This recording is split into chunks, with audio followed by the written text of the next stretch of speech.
네, 이렇게 북한이 날려보낸 오물풍선은 수도권과 강원도에서 발견됐습니다. 주택 지붕과 골목길, 사찰에도 떨어졌습니다. 이어서 김한수 기자입니다.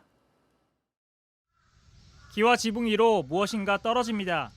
하늘 높은 곳에서도 불티가 날리듯 천천히 내려옵니다. 오늘 새벽 5시 30분쯤 서울 평창동의 한 사찰에 북한이 날려보낸 오물풍선이 떨어졌습니다. 직접 가봤더니 장독대 옆에서도 계단에서도 폐지 조각들이 발견됩니다. 옅은 갈색의 마분지입니다.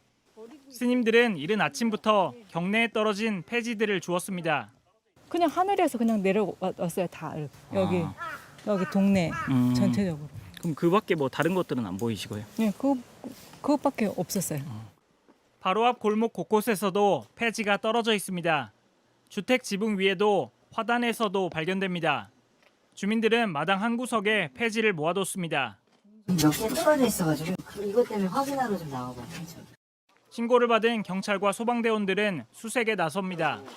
방독면과 방호복을 갖춰 입고 바닥에 떨어진 폐지를 조사합니다. 유독성 물질은 아니라는 신호를 보냅니다.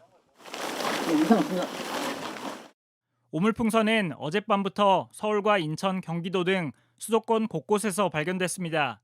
빌라 지붕부터 논밭까지 폐지 더미 등이 잔뜩 실린 하얀 풍선이 내려앉은 겁니다. 풍선 안에는 폐지부터 중국어가 적힌 생활 쓰레기까지 담겨 있었습니다.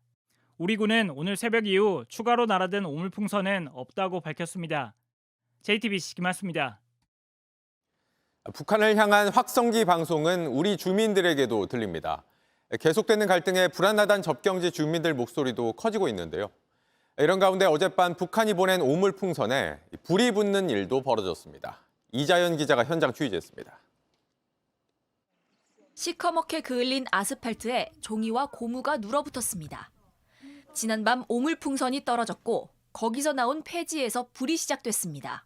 하늘 냄새가 나서 나와봤는데 오물이 떨어져 있었고 거기서 막 연기가 나고 있었어요. 진짜 이례적인 거잖아요. 소방당국은 불이 붙은 이유는 알 수 없다고 말했습니다. 몇 시간 뒤 근처 야산 2곳에서도 원인을 알 수 없는 산불이 났습니다. 북한과의 거리는 불과 4km. 주민들은 불안합니다.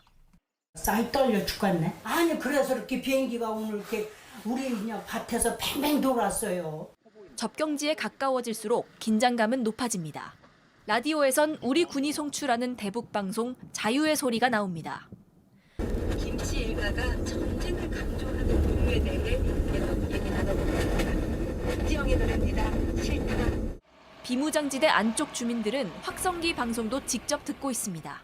새벽 같은 데는 뭐 진짜 가까이서 들리죠. 남쪽에서 방송하는 것도 들리고 북에서 하는 것도 들리고 중간에서 너무 시끄럽죠. 오가는 사람도 줄었습니다. 저번 주 주말에 뭐 30건이 있었다면 이번 주는 10건 정도밖에 없었던 것 같아요. 하지만 대북단체들은 계속 전단을 살포하고 쌀도 보내겠다는 입장입니다. 취지에 공감한다는 주민도 있지만 거기 사람들 쌀도 없으면 못 먹고 사니까 이게 인도적으로 좀 보내주는 것도 뭐 나쁘지 않은 건? 자극해서 좋을 게 없다는 목소리도 나옵니다. 그 속에 뭐 넣어서 보냈을까 봐. 지뢰 같은 거. 시민들은 조심하고 신고하는 것 외엔 할 수 있는 게 없다고 입을 모읍니다. JTBC 이자연입니다. 북한의 오물풍선에 대한 맞대응으로 우리 군이 대북 확성기 방송을 재개하자 북한 역시 대남 확성기를 꺼내들었습니다. 북한이 대남 방송용 확성기를 설치하는 정황이 포착된 건데 이런 상황에서 탈북 단체들이 추가 대북 전단 살포를 예고하는 등 갈등이 갈수록 커지고 있습니다. 김민관 기자입니다. 우리 군이 6년 만에 대북 방송을 하자 북한은 오늘 대남 방송용 확성기를 설치하기 시작했습니다. 합참은 북한이 전방 지역에 대남 방송용 확성기를 설치하는 동향이 식별됐다면서 다만 현재까지 대남 방송은 없었다고 했습니다. 우리 군이 어제 6년 만에 대북 방송을 재개하자 북한도 대남 방송용 확성기 카드를 꺼낸 겁니다.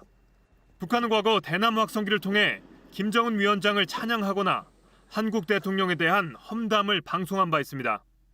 우리 군은 전략적, 작전적 상황에 따라서 융통성 있게 작전을 시행하고 있습니다. 또 여러 가지 상황을 고려해서 필요한 시간만큼 필요한 시간대에 작전을 하고 있고 김여정 북한 노동당 부부장은 새로운 방식의 도발도 예고했습니다.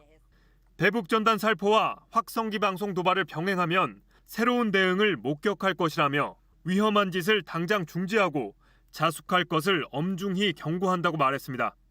남북 간 강대강 대치가 우려되는 상황인 가운데 일부 탈북민 단체는 추가 대북전단 살포를 검토 중인 것으로 전해졌습니다. 경찰은 국내 민간단체들의 대북전단 살포를 제지할 법적 근거가 없다며 사실상 손을 놓고 있는 상황입니다. 지난해 9월 헌법재판소가 대북전단 살포를 처벌하는 남북관계발전법의 금지 및 벌칙 조항을 위헌이라고 했는데 이러한 결정의 의미를 곡해하고 있다는 지적도 나옵니다. JTBC 김민관입니다.